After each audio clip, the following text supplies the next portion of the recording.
Alright guys, so today I'm going to show you how to adjust the chain on your Lifan Xpect. It's super simple, you don't need a whole lot of tools. So just start off, you're going to need two 14mm wrenches for the back nuts here on each side.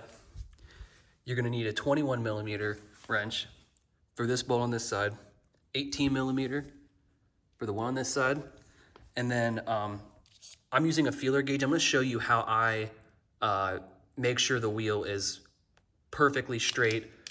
It's hard to take a tape measure and measure the wheels and make sure it's like actually straight. And then also you need a tape measure. Now you're gonna want to have a tape measure that whenever it's latched closed, you can still move it a little bit. I have some tape measures that don't like to move whenever you close them.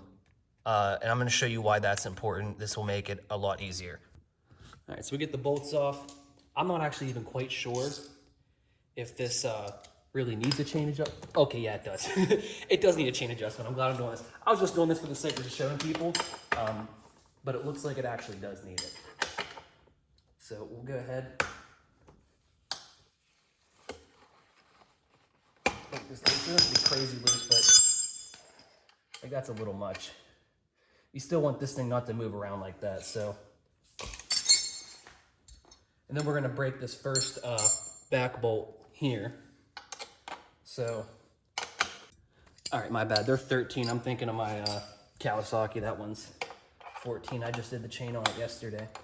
Take your 13mm, loosen that up. Do the same thing on the other side.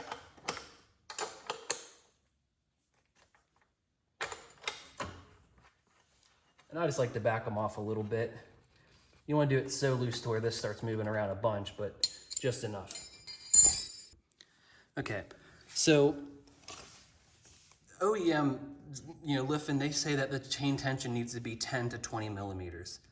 That is ridiculously tight. I don't know if they want you to do that if somebody's sitting on the bike. What I found is about 1 inch to 1.5 inches is good. Now on my other Xpect, because I have a rear shock on it and it's a lot more stiff in the rear, I do it closer to the OEM spec. But with this having a stock shock and it having tons of play, I do a little loose because once you sit on it, it's pretty tight. Now you could do it within 10 to 20mm, which is about like a little under 1/2 inch to 3/4 of an inch roughly, if I'm guessing. So I'm gonna show you how I do it. I think this is way better than what they recommend. And this is a method you can use for doing the chain on any bike. A lot of people, they hold the tape measure up, I mean, in the slightest movement, and it's throwing your measurement off. So I don't know why people do it like that. So I already know this is out of spec. I mean, this is ridiculous. But essentially, and I'll show you more in a little bit once we get the chain a little tighter, is you want to put the tape measure on the ground. Here, let me re-angle the camera. So put the tape measure on the ground and then pull up on the chain and the tape measure. That's why you want to be able to move. And so now you can do this. It has like 3 inches of play. So we don't want it that bad. So we're going to go ahead and tighten this up. And when you're tightening the back nut here, so we'll come back a little bit. When you're tightening this back nut, it does not take much for the chain to tighten a lot. So what I try to do is do about 1/2 turn at a time. So, the wrench is facing completely down. We actually bore about 1/4 turn. And I'll do it completely sideways. We'll do 1/2. I'm gonna do the same thing on the other side. You wanna try to keep the wheel as close as possible to being straight. So it's less adjustment you have to do whenever you got your chain tension dialed in.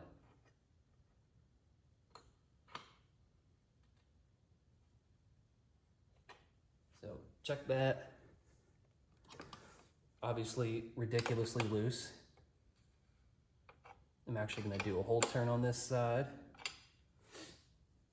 and then a whole turn on the other side.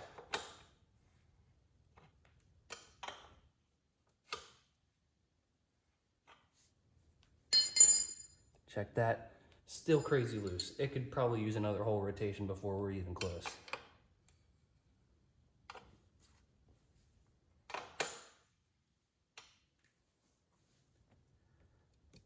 No, we're getting there. So let's take a look at the tension now. I'm gonna put the tape measure back down.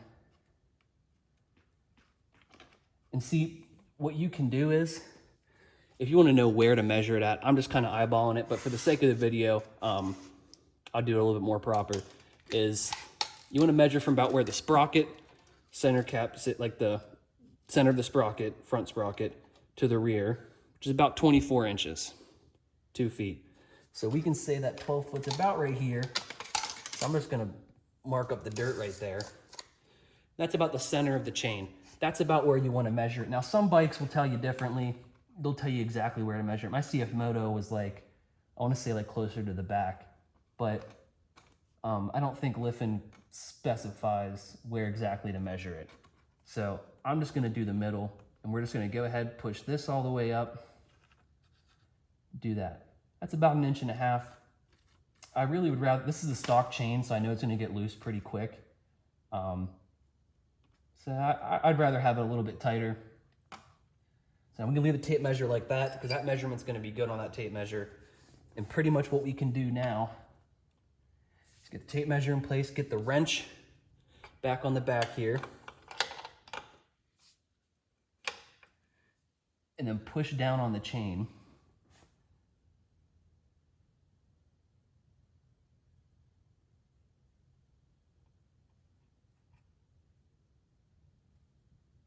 Do about a half rotation.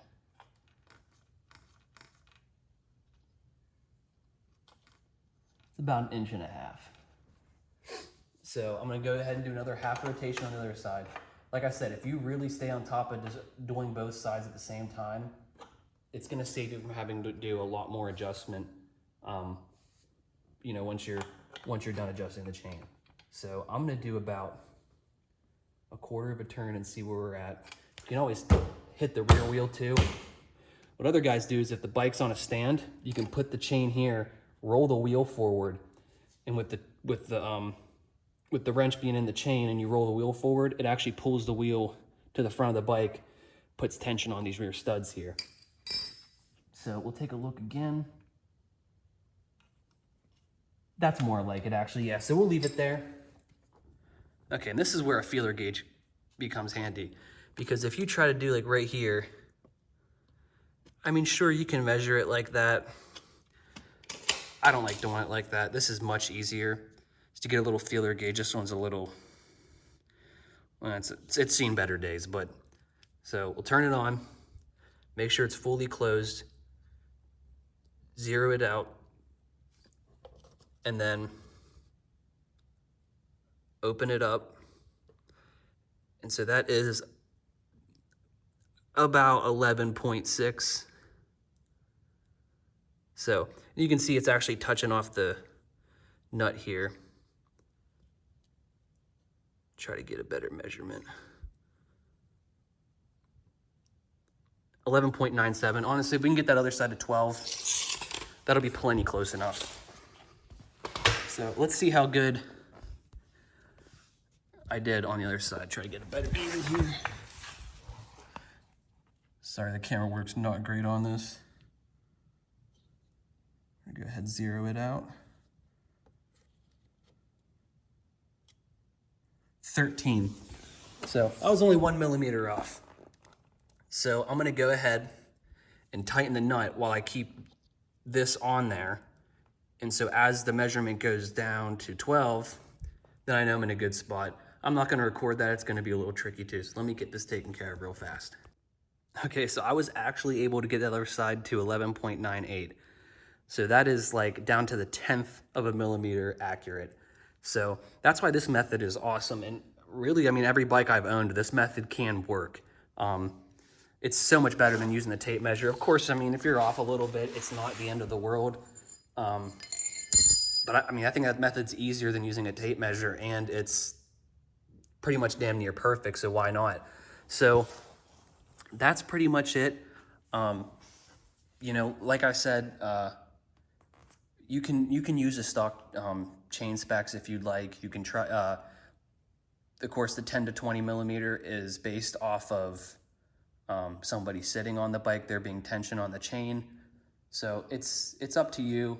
This is the method. I mean, I've put thousands of miles with chains at this tension, never had an issue. Like I said, an inch to like an inch and a half, really an inch and a quarter, inch and a half is good enough.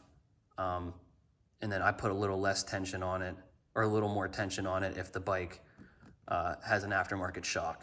So we'll go ahead and get these rear bolts tightened up. Okay, so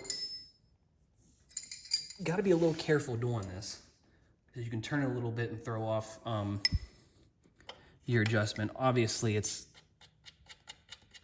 not super crucial. Once you get this a little snug, you just do it with your finger. Take this.